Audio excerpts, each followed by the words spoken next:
Welcome back, you guys, to the Butterfly Season podcast. I have my dear friend Sam Harper on the show talking about sound healing, low vibrational energies, frequencies, 808, hip hop. I may have cried. She may have cried. That's her first time crying on the podcast. So welcome to the show, Sam.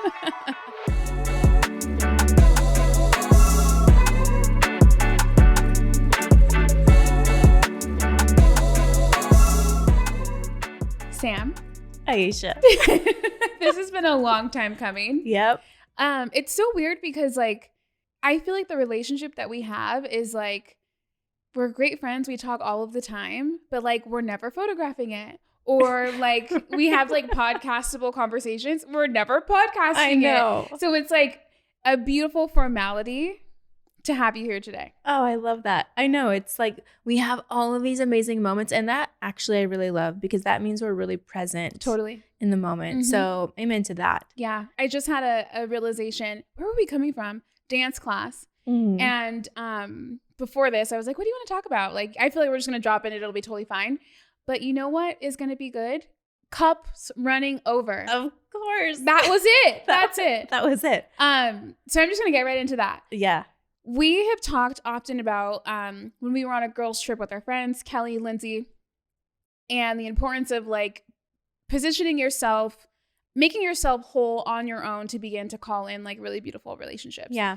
But also a byproduct of that is when one friend is doing really well, their cup begins to run over with blessings, abundance, whatever opportunities. Mm-hmm. And then when their cups are running over, if you have a strategically placed cup, not strategic like that the intention's not there and the meaning's not there, but just, right. You know, I put my friends on. Right. It's not calculated. Mm-mm. It's just that literally what I say all the time, I rise, you rise. Mm-hmm. If I am rising, if the water in my cup is rising and you're positioned close to me in an authentic way, and I am vibing with whatever is happening, you're vibing with, you know, like it's a beautiful formula for the overflow to just continue to overflow. And we were talking about this of like the cups kind of being in this circle, like keep your circles close, right? Mm-hmm. Like it's just going to continue to overflow into one another over and over and over again. Yeah. And then like the opposition to that is the people who are just on the outside of that overflow and don't get the splash effect. Yeah. And it's like, oh, well, why didn't I get my piece? And that's like, why. That's literally why. Yeah, I mean, like, exactly. I was chatting with Kelly previously on the podcast about conversations under the table and questions like that. Why didn't I? Mm-hmm. It's that whatever we want to title that is like actually what's positioning your cup further and further and further away. Yeah, you're like just pushing it off the edge. Yeah. It's like, no, if you just get yourself nice and cozy. Celebrate the other people and understand that your time will come too. Like abundance, just the cups run over. My cup runneth over. My cup runneth over. And on the outside, I know it can look a certain way because I feel like our friend group we're all overflowing at the same time. Yeah. And don't be fooled. Like it took a long time for our cups to fill up to this point, right, to be able to overflow. But I think from the outsider, it can look like a certain way. And it's like, actually, we've done so much to get here. Yeah. And finally, like we are able to have like this tidal wave, which is amazing. It's amazing to be in this space. Right. And I think actually I have a question for you. And maybe we can like go back and forth with this too. It's like, what does it take to be well positioned? I think I would say reps, right? But reps for everybody looks different. Yeah. There was a time last year where you and I were both in really low places separately. Mm-hmm. There for each other, right? Yes. Calling each other up and out. Yes. And I feel like that's positioning. Totally. There's no benefit other than like quality friendship. Mm-hmm. And then later now in butterfly season, if you will. Yep. There's not even a question about when my cup's running over, your cup's running over, when your cup's running over, my cup's running over. Like there's no question about it. Right. But I think it was the reps of like being in the trenches with somebody when it's like not great, but still working to be better. Like we literally said last year, next year's our year. Yep. We sure did. literally said that next year's our year. Yeah. We're winning next year. And who knows? Like, we were both in really low places. I'm like, hopefully I'm winning next year. Right? Exactly. So it's like reps. But what about for you? What would you say? Because I feel like a lot of situations are different. Yeah. I feel like that too. I feel like longevity, for one, like don't just be near me when my cup is overflowing. That is a sure way to get out of position with me, at least. Like I'm an Aries, like I'm an 8 on the Enneagram. Like play your cards, baby. Play your cards right, and you're in. Yeah. Play your cards wrong, and like no hate, but like you're just not gonna get the overflow. Anyway, so longevity of like friendship, authenticity, like being there when things aren't super shiny and amazing and beautiful. And then also I think too, for me personally, there's a spiritual aspect to it. If there is a calling, if I'm getting a download from God, a message that bring this person in, I answer the call every time. And it might not look like the person who I think it's supposed to look like, or maybe they haven't put in the reps. Yeah. But if I'm getting the tap on my shoulder of like, bring the person close, I'm like, okay. Yeah. Fine. Yeah. Yeah. And not like a tantrum kind of way, but it's just it's a listening, and it is honoring what I'm being told, because that is sources overflow onto me. And so I'm like, okay, I've been positioned. We like joke about this, right? Of like we do being God's favorites. Yes. That's our like lucky girl syndrome. Right? Like everyone is God's favorite, right? But like when good things have been happening, I'm like, it's because we're God's favorite. So like exactly. Really, that doesn't mean that you're not God's favorite. It just means like I'm God's favorite. Yeah, exactly. Like own that, right? And so in this position for me, like I'm well positioned to be getting abundance from source. And if I'm being told, bring this person close to me so that they can get it too, I'm going to bring that person. I'm going to lock arms and be like, let's go. Let's have a fun ride. Have you ever had a time where you felt like, why not me right now? And if you have, how have you gotten yourself out of that? Asking because I had that at the top of this year. And it was like weird to kind of try to get myself out of that, like, because it just feels low vibrational. Totally. And it's also like, I am definitely the girl that's like, if I could put you on, I will put you on. Yeah. Yeah, you are. I'm like Oprah. You want, who you wants? Really Everybody are. can get it. But also like not even from a like, oh, it's going to come back to me tenfold, but because I'm like, I will plant seeds, water the seeds, harvest the seeds, because I know that like it may not come next month, but it couldn't come in 20 years from now. Yeah. You just never know. That's actually, I think, a gift of yours, of like inclusion and bringing people in and connecting people. It's a really beautiful gift that you have. Yeah. Your question was, whenever you feel low vibrational. Right. Yeah, of course I've been that girl who's like, why not me? Or when's my time coming? And I would say that was probably, for me, probably 4 years ago or so. I was just grinding so hard. Yeah. And that was also when like the hustle mentality was really raging. It was popping. Yeah. Boss risk babe, your life like, for everything. 5 a.m. club. No hate on those for 5 a.m. I am not. Yes. But back then, like the hustle, right? Yeah. And I was truly hustling, and I didn't realize that I was putting in the reps for what I have right now. But I was just like, when am I going to catch a break? Like, I'm tired. Yeah. And I don't think it was like, it wasn't jealousy or envy of watching other people win. I was just tired. Yeah. And I was like, when do I get to rest? Yes. And it's not necessarily right now because I'm busier than I've ever been. However, I feel like I'm in more flow than I've ever been, and it does not feel hard at all. So it's a completely different vibration, frequency, like attraction, magnetic thing that's happening. But my time back then was definitely like, I was just waiting for my time so I could just take a beat. Right. And I love that you even put it in that way, because I feel like last year for us, things felt hard.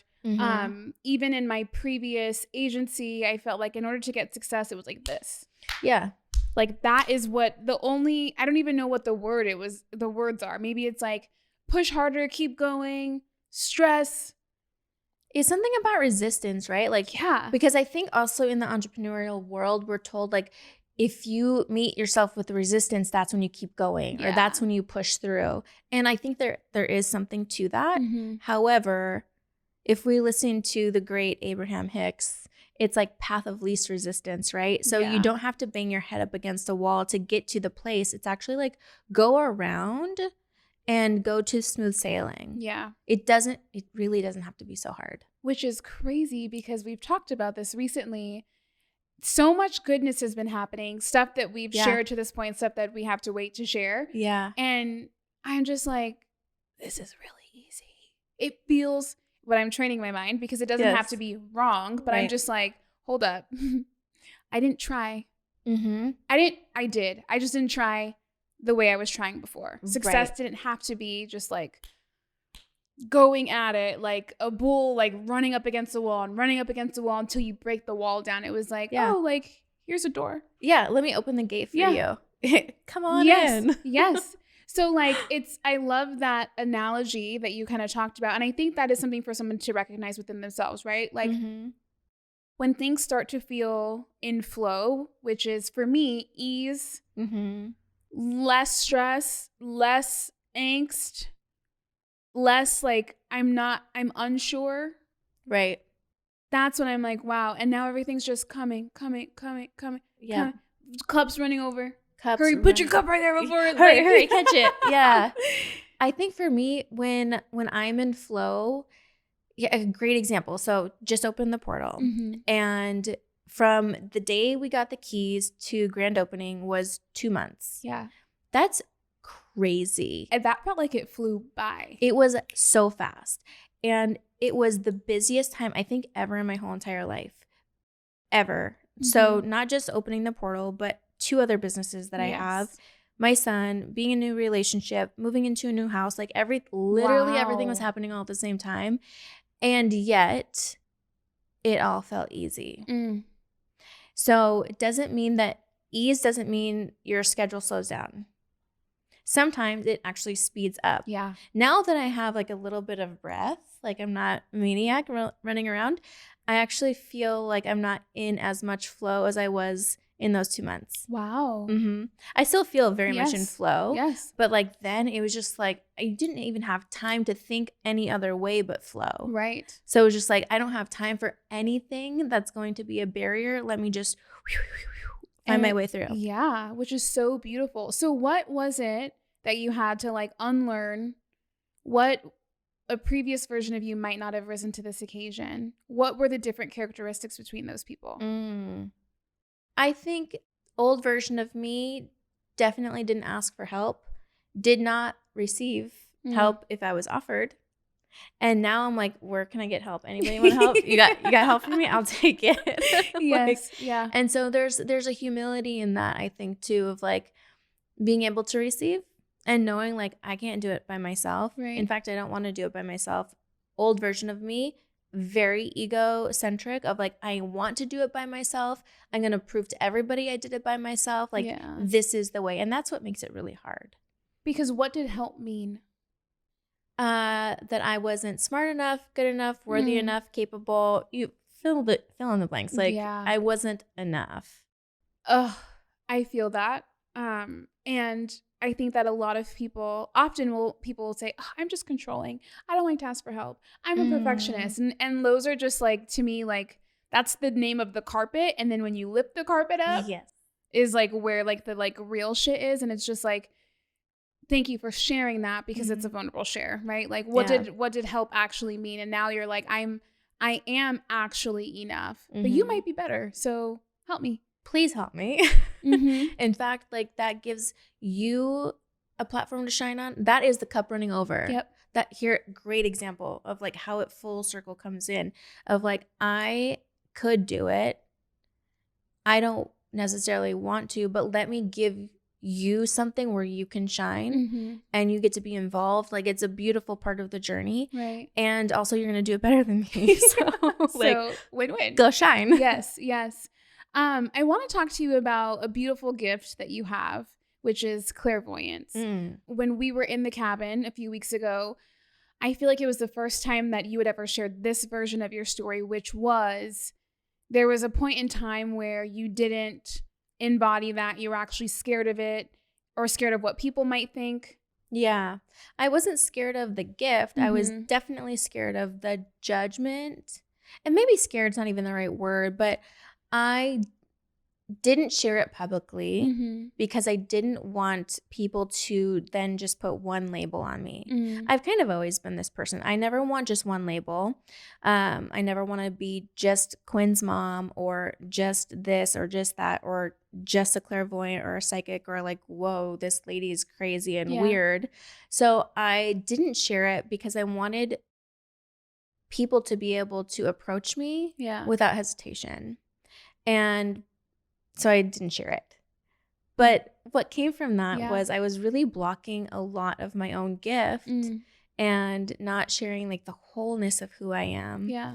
And now I don't care if people pigeonhole me. Like, you make up your mind with labels or without labels. It's going to happen no matter what. Right. So I might as well know everything there is to know. Yeah. Yeah. And clairvoyance is a really big part of my life. So at what point in time did you decide, actually, let's go further back. Yeah. When did you realize, at what point in time in life were you like, hold up, I'm different? Yeah.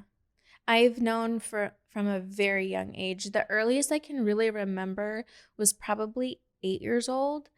And I would have premonitions and I would tell my friends about these premonitions, or I would see their aura and I would tell them the color of their aura. And for one, the premonitions, people just didn't believe me. And so I didn't even know if I believed me. So I was like, okay, maybe it's not right. Yeah. But then I started telling people like, oh, you're green today. And they're like, you're weird. And I'm like, okay, I'm not sharing that anymore. Yeah. Just kidding. I'm not talking about it. So I've known for a very, very long time. And then I kind of turned it off just so that I could fit in and like be a normal kid, right? And then it came back very strong a few different prominent times in my life. I got in a really bad car accident when I was 12 and I had a dream 3 days before it happened. My mom and my aunt both had the same dream. So it runs in the family. Like it's passed down generationally. So that one was wild and crazy. That one still like blows my mind. And then again, when of course, like part of my cancer story is I knew I had cancer before any doctors, before I went to see a doctor. Like I knew in my gut because I was told. Nothing physiologically had changed with me. Nothing. No. No symptom, no anything. So you were like, I'm just going to go to the doctor? I had a friend pass away pretty tragically. And I was like, what if I passed away in my sleep? And I didn't know why. And so I was like, I better just go to the doctor. And before I even went to the doctor, I told my boss that day, I was like, I have cancer. And I was a lifeguard at the time. And she was like, what? Did you go see a doctor? And I was like, no, I just know. And then she's like, oh, you're being a hypochondriac because your friend just passed away. And I was like, no, I know. And then sure enough, cancer. So, once you get validation over and over and over again, you cannot deny. Right. It's not just a coincidence. Right. It's not some sort of miracle that happens. Like it is a gift.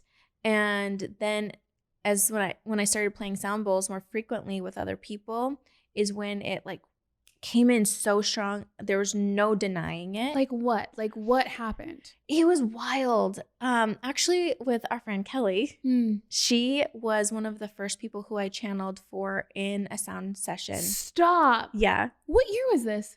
2020 or 2019. Like all of my friends are blowing me away right now on timeline. Like in my world, like if I were to tell your story, I'd be like, oh yeah, she's been doing this for like 10, 15 years. And like 10, 15 years ago, she was like, boom, I'm psychic. Like this is 5 minutes ago. Yeah.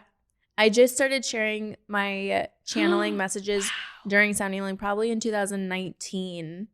Okay, sorry. Yeah. Keep going. So it was crazy. So the message that came through for her came in so strong, and I almost wasn't going to say it because it was so obvious to me. And I was like, this just feels like gimmicky. And I was like, I can't share this with her. Like, she's not going to believe it. And so I shared the message. It's going to bring me to tears, actually. It was so beautiful because it was so spot on. And it was very, very sentimental to her. And yeah, definitely like it's an emotional experience for all of us included. And I was like, wow, I can't hold this back from people. People need this. People need to hear this message because it really isn't me. Like, I tune out. Yeah. If you've seen my Instagrams and I'm like doing my channel messages, you see when I kind of come back in and then I go back out. Yeah. Because I'll hear the message and I'm like, oh my God, that's so good. And then I go back in it. It's so beautiful, by the way. Like, I think that from my brain works like PR, branding, messaging, like all of that. And so from like a indoctrination PR perspective on channeling psychic abilities, it feels like it was branded scary, ugly, dark. And I'm like, you are so light and so beautiful, like so the opposite of that. So it's like so interesting to see like past programming of like what that means, and then to see you embody that in real life is just like complete opposite. I think to your point there too is like probably why I kept it hidden for so long is because it has this personification and it's not really that, right?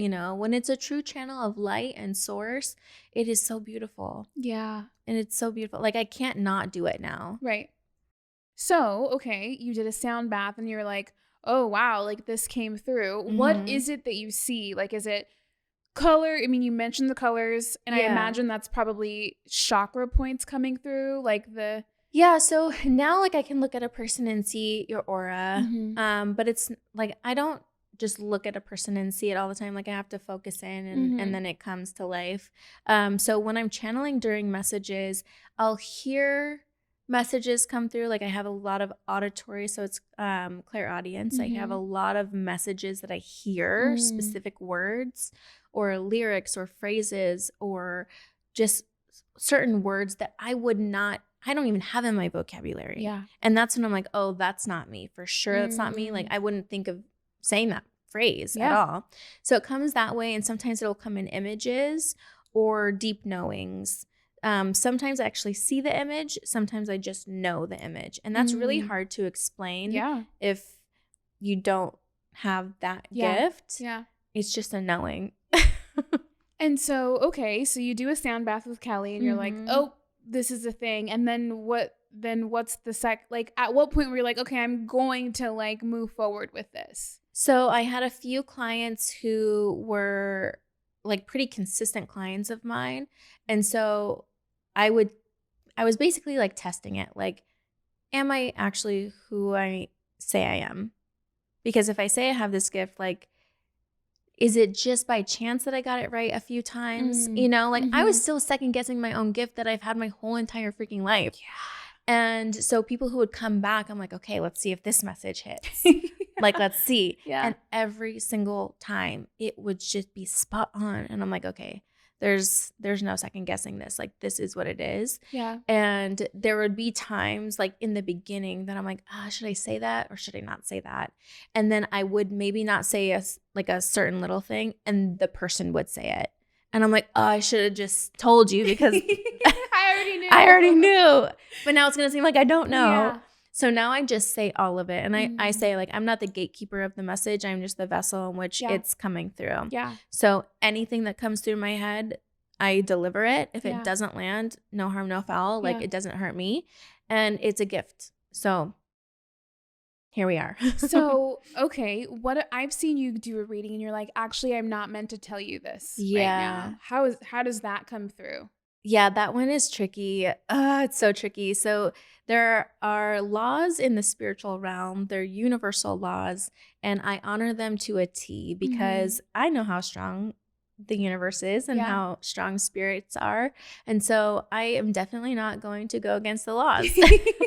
And when I'm given a message, and sometimes there'll be a pause or a hesitation of like, I'm not supposed to fully say it. And so before I even say that, I check in and I ask the guides, like, is this something I'm supposed to share right now? And it's a yes or a no. And sometimes it's a not yet.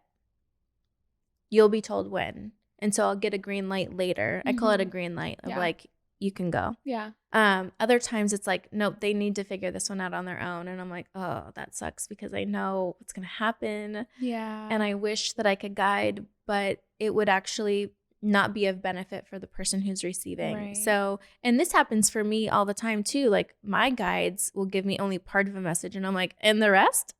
And they're like, you're a human. You have to go feel it. You have to go experience it. Like that's what you signed up for. Wow. So it's kind of the same. So I honor when I can't give the message. It sucks as the person giving the message because I'm like, oh, I can't tell you. Right. And like no amount of money will make me tell change you. that. Yeah. I was talking with my husband Cam and I'm like, yeah, I was watching Sam do a reading and she's like, oh, I actually can't tell you this last part. Sorry. And he was like, I would have been like, yeah, my guides are saying that you should. He's like, I would have been like, it's weird. You want to check in? You want to you want to double back on that? Because I think, I think you should tell me. Yeah, you should tell me. So with that, how does that come in relationships? How does that come in with your son? Like what is it like to navigate that in all relationships, friendships? Yeah. So it can be tricky at times. Like my boyfriend, for instance, like he was just going through a really big life transition and I knew it months before he knew it. And he knew that I knew. And he also knew that I couldn't tell him. And he honored it, luckily. Like he didn't press me. But I also knew like, this is going to be tough. Yeah. But it was awesome because the net almost prepared me to be able to hold space for him when it did land.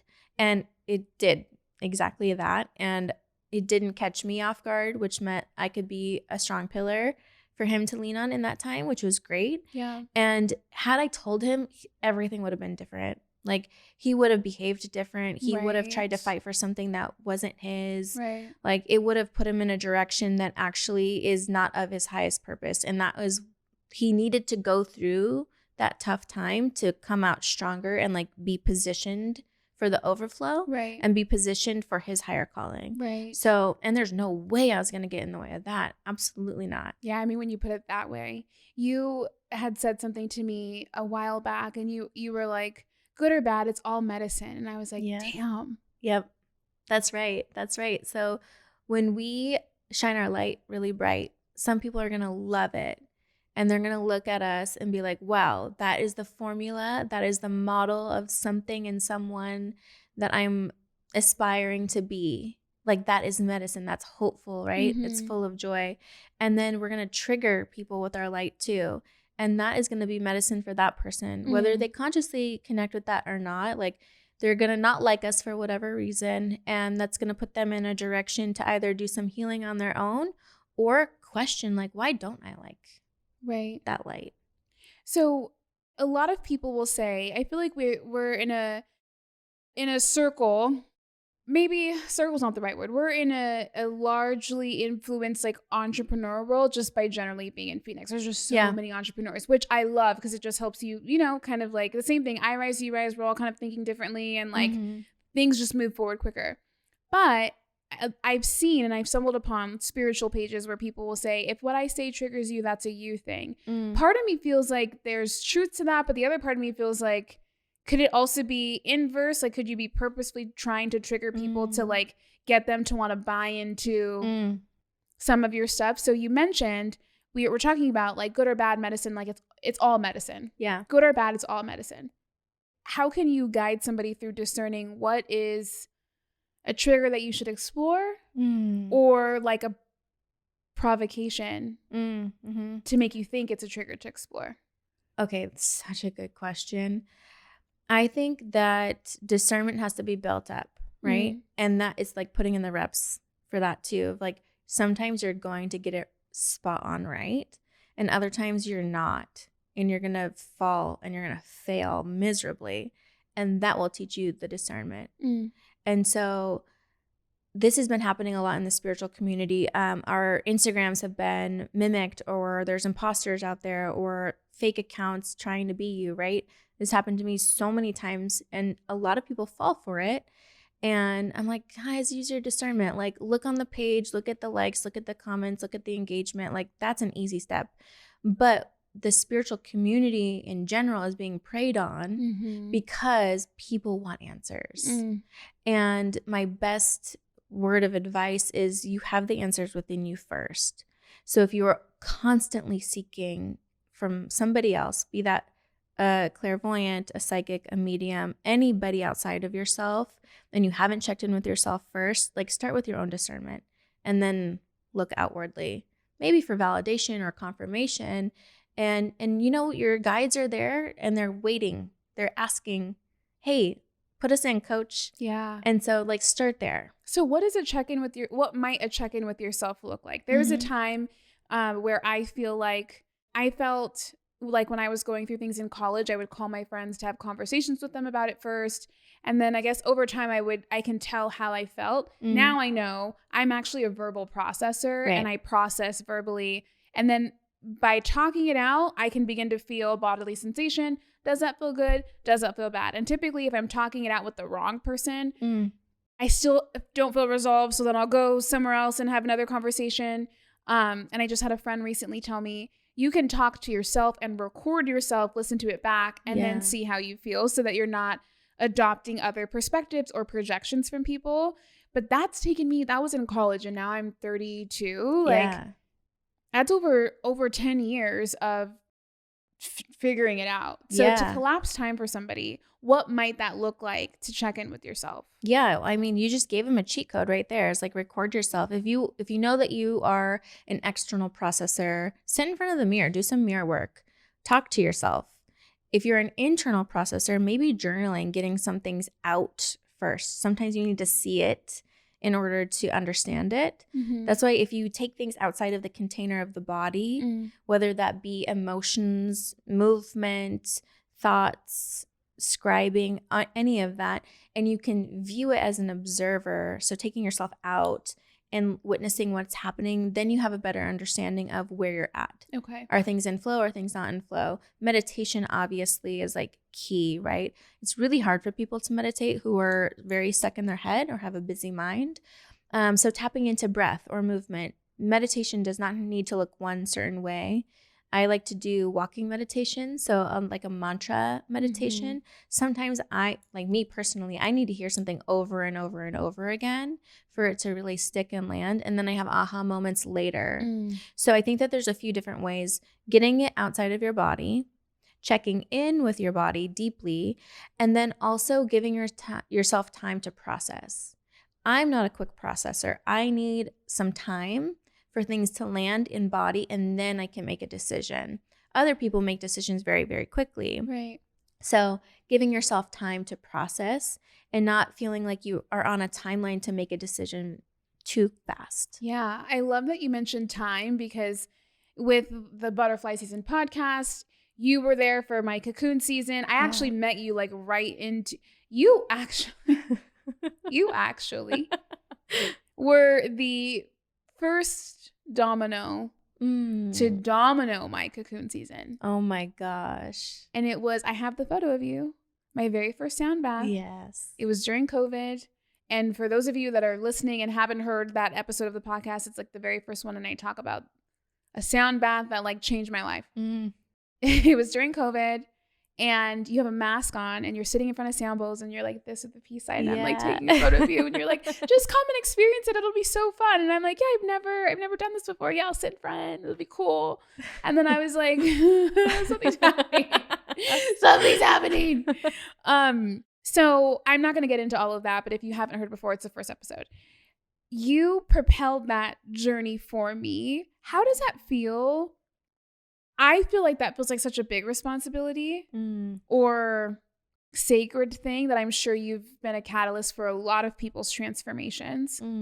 How do you take on that responsibility? What does that mean to you? When I say you are a catalyst for the biggest life transformation I have ever had. My gosh. For one, like I feel so honored. Like that like really truly brings me to tears. Like I'm so honored. And it's like that every single time. And that's why I do the work that I do, because it is so sacred and it humbles me in such a profound way. Previously, when I was a trauma therapist, I would have people tell me a lot, like, you are the only person I've ever told this to, or I only feel safe talking to you. And so I think I was primed in my therapy life of hearing things like that. And it's always a circle back of, I am just a safe place. And it's the courage and bravery it took for you to knock down the first domino, or whoever to jump into their healing. It wasn't me. Yeah. I was just there to hold you, to feel safe enough to do the free fall jump. Yeah. Which is so beautiful. It really is. I'm like getting teary-eyed too, Yeah. like thinking about like the totality of it all. Yeah. Which, like, if we like jump into like woo-woo realm, Yeah. I believe that like everyone's put on this earth with like a karmic path. Mm-hmm. And like to think about like the fact that like you were a part of my karmic path so long ago. Like we were like cool, you know, see you, whatever. Every time I would see you though, I would get so teary-eyed. Yeah. We weren't even friends yet. And I'm like, Right. I remember at Powerhouse when I was speaking by myself for the first time. Yep. You had came up to me, you're like, how are you doing? And I'm like, Don't look at me. get away from me. I'm about to get on stage, get the fuck away from me.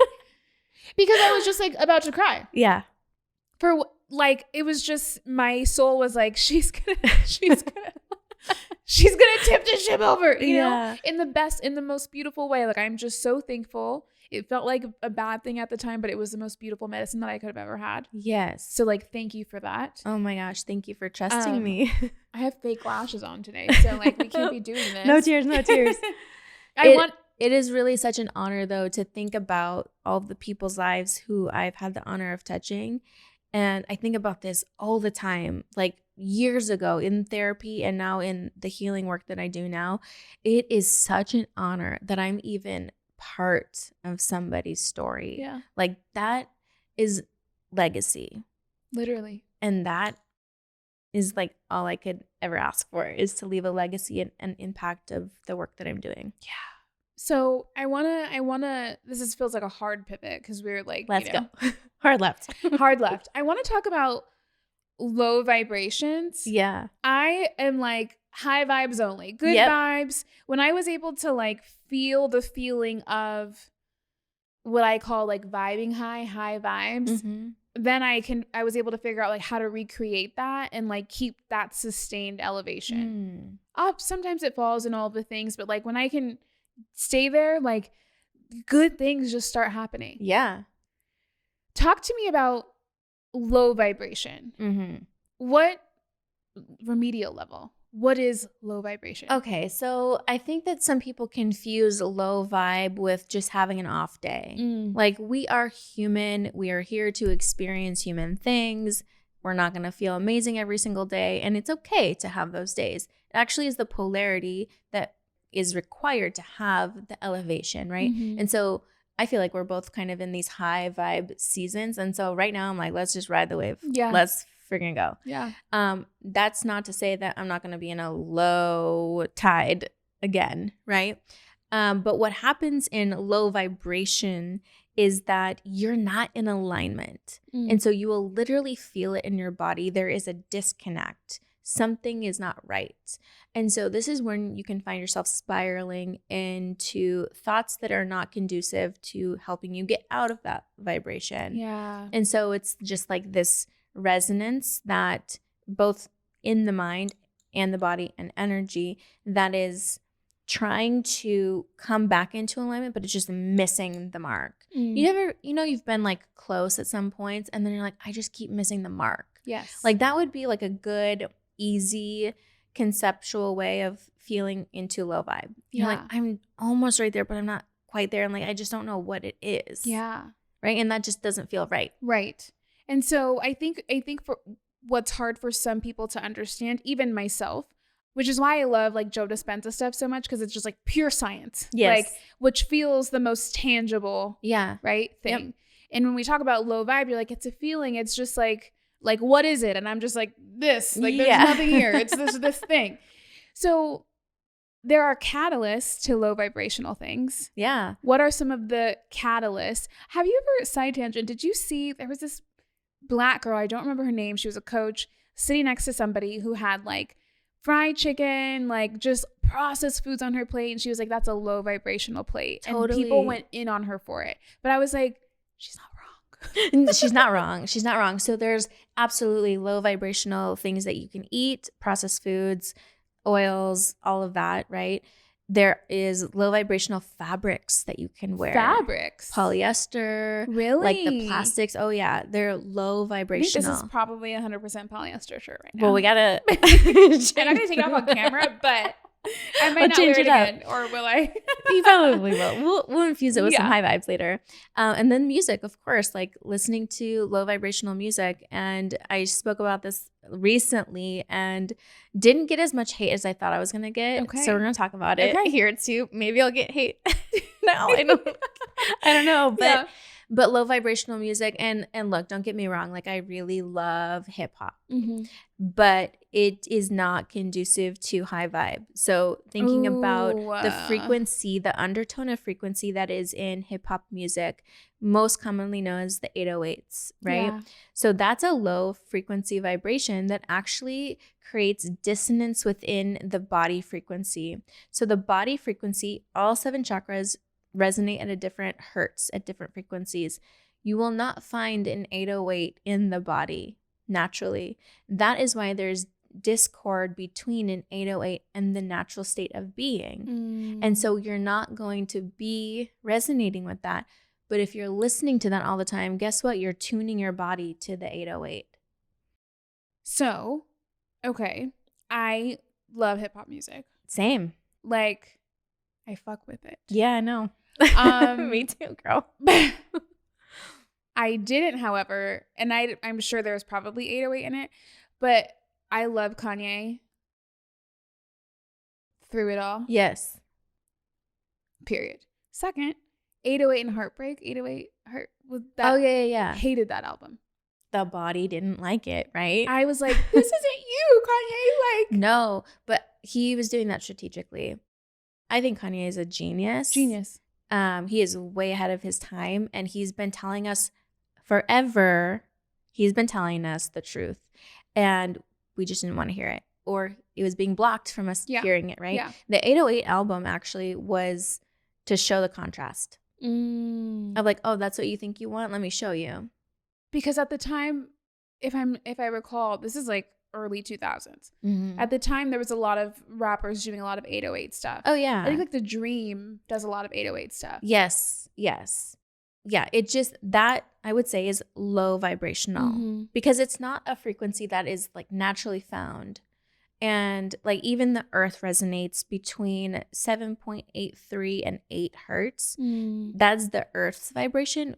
And the body actually resonates as a whole at that same frequency. Yeah. That's why people like to connect to nature so much. When you're feeling like out of sorts and you're feeling not balanced, that's why you go into nature to connect to that frequency, and it tunes your body like a tuning fork. Yeah. So that's why you want to get yourself into high vibrational places, spaces, clothing, the food that you eat, everything. It makes a difference, and it does matter.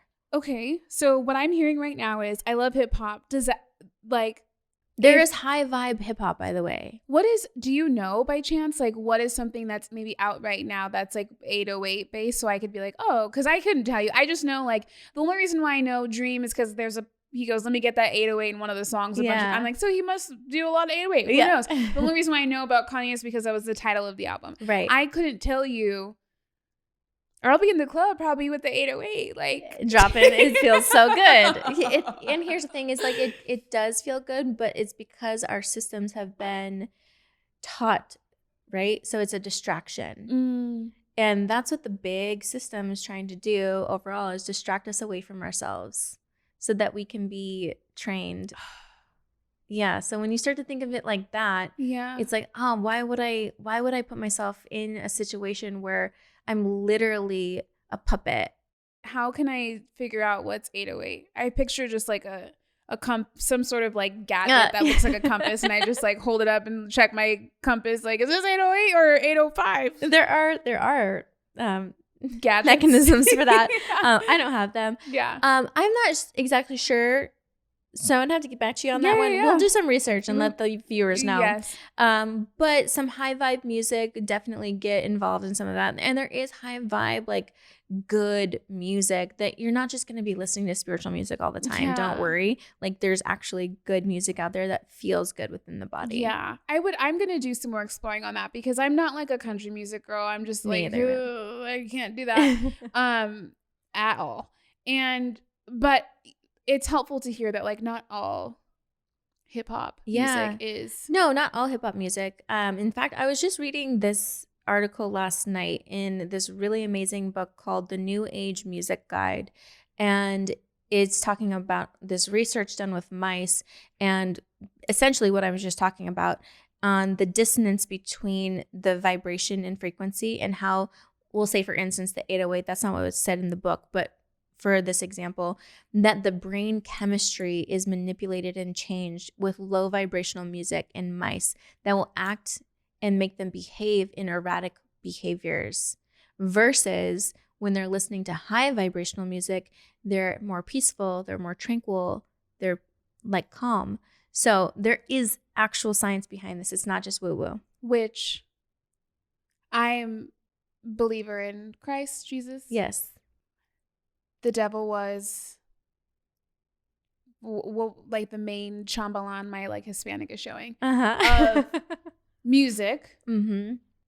And if you think about that, having music vibrationally change the chemistry to make you act in a certain way. That's what I'm saying. Exactly. Wow. So it's way bigger than people think. You know what I feel like song should be playing right now? Let's hear You know it. on TikTok that like conspiracy theory music, Oh, how it's yeah. like every time they go into like a rabbit hole of like, no one's ever told you this. And it's like that Yes. feels like what's happening. We'll right make it now. a TikTok We clip. will. And put it We on will there. use that background music and be like, you never, it's the same song every time. Yeah. It's the same song every time. Wow. Mm-hmm. So in relation to sound healing, we talked none about that. And you are an incredible sound healer. Thank you. Talk to me about what that is like with the sound bowls and correlating them, like remedial level. I know now because after the first domino dropped, then I dove deep into spiritual undoing and all of the things. So I'm like, okay, like I kind of have a loose understanding, but like walk me through what that sound does for people. Mm-hmm.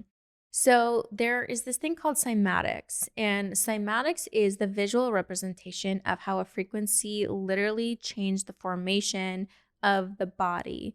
So we are made up of like 80% water. We have a lot of water in us, and the sound that comes off of these beautiful sound bowls will vibrate the body in such a way that will help resonate you back, vibrate you back into your natural state of being. And so again, like people who have a difficult time meditating, this is a beautiful modality to get into because for one, it's beautiful to listen to. You're like laying in the vibration. It takes you somewhere. It's gorgeous. But also the moment your brain starts to drift off somewhere, another sound will snap you back and bring you back. I was like, exactly. Exactly. I'm like in a trance. You're like, whoa, there it goes. It happened. So it really is like that. So it helps snap your body back into its original state of being. And it's done in harmonies, and it's on a C scale, which is also high vibrational. And each of the bowls is connected to the different chakras of the body. So again, like a tuning fork, the vibration of the bowl will help vibrate you back into that specific frequency so that you feel aligned. So, okay, now I'm piecing things together. Yeah. When you're doing sound healing, playing the sound bowls. Yeah. It's attuning with people's chakra points. Might you feel like when you're doing, because every bowl is a different chakra point. Yeah. Might you feel like, oh, you're going through the heart chakra? Does things that pertain to heart chakra come up during that point in time when you're doing that specific bowl? Pretty typically. Wow. Yeah. So I always find this really interesting, specifically when I'm playing for a group of people. I'll let them know, like, throughout the session, you might need to wiggle your body. You might feel different sensations throughout the body. If you feel like you need to clear your throat or cough, that's just energy moving. And more times than not, as soon as I get to the bowl chakra, guess who's coughing? Guess who's clearing their throats? Everybody. It's not when I'm playing the root chakra bowl. It's not when I'm playing the sacral chakra bowl. It's when I get to the... know. No, your eyes are closed. You're deep. You're gone. You're not here. Because like when I'm listening, it's just like beautiful sounds. It's Yeah. never like, ooh, the only thing that I can tell the difference is like the chimes, the Tibetan bowl, Right. and then the like sounds like the waves, but it's... Yeah, the ocean drum. Mhm. Yeah, so the body really truly does respond to the frequency that's being played in that moment. And sometimes a lot of times I'll play harmonies. Mhm. So I'll be in the root chakra, the solar plexus, and then the third eye all at the same time. So those those three are bouncing throughout each other. And those ones are also moving through the heart and the sacral. So we're all kind of helping each other out, almost like a plinko, like click into alignment. And you'll feel too, like if I spend a lot of time on the heart chakra, you might feel your heart opening. You might feel a lot of sadness come up. Maybe the heart is feeling sad. Like it really does bring up what words cannot articulate. Wow. And so I want to close with this question. We haven't talked about it, but in many of my sound bowl experiences, but even if I'm not doing sound bowl and I'm just like meditating or something, I see a lot of different colors. And at one point I remember asking you like, yeah, I keep seeing like this color or this color, like what might that mean? And I think you were explaining how it's like attributes to the chakra points. Yes. Help us understand what that means. Okay, so I'll give you the root chakra for a great example. So the root chakra is the base of the spine. When you're sitting like with your root chakra connected. The root chakra has a specific frequency. It's a C note, and then it also is connected to the color red. So there's a lot of things that are happening in that root chakra. So that's also connected to your foundation, your connection to source, your connection to Mother Earth, your connection to early childhood development. So when I'm playing the root chakra bowl, you might see flashes of red with your eyes closed. You might feel your legs hurting or tingling. You might have connection to your legs for the first time ever. Because a lot of people, early childhood development, we experience a lot of trauma in early childhood development. So our legs kind of go numb. Wow. And so this is when the legs kind of start to reactivate and we're reconnected from the top to the bottom. And so, yeah, you might see the red color pop in. Or for instance, if you're in the heart chakra, you might see green resonate. You might see orbs of green or a complete green flush throughout your eyes. You might feel something happening in the heart space. Maybe it's going faster. And so it's all connected. Wow. The solar plexus is yellow, so you might feel that come through. The sacral is orange. They all have their own colors, their own frequency, their own note, and their own connection to a functionality within the body. Wow. Science is so cool, you guys. Science is so cool. Science is so cool. We're going to have to do a part 2. We have to do a part 2. There's so much we're more. Just getting into the thick of it. Right? But I'm so grateful for you. I'm so grateful for you too. Thank you for overflowing your cup onto me. Same. Same. I'm just so happy that I got to have you here. Yes. I love you so much. I'm grateful. You are just like such a bright light, and we're lucky to have you sharing that on the podcast. Thank you. I love you. Love you.